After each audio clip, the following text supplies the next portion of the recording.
तर जी मुली आहेत ना, मुली नवरा चांगला भेटावं म्हणून 16 सोमवार, 15 शुक्रवार, दसरा, दिवाळी, अमावस्या, पौर्णिमा, एकादशी, महाशिवरात्री हर पद्धतीचा उपवास ठेवतात की बाबा नवरा चांगला मिळावा म्हणून.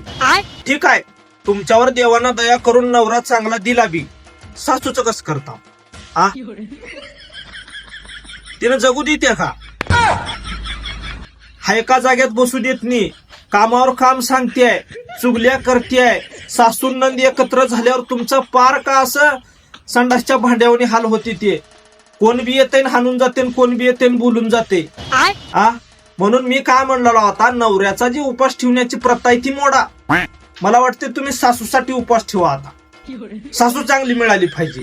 ती बेना तुमच्या हातातून कुठे जाणार आहे? तुम्ही नुसतं डोळे वाचून बघितलो का त्याने चडीत संडास करते. त्यामुळं नवऱ्याचा उपास नाही, आता सासूचा उपास ठेवा, तुमच्या फायद्याचा आहे.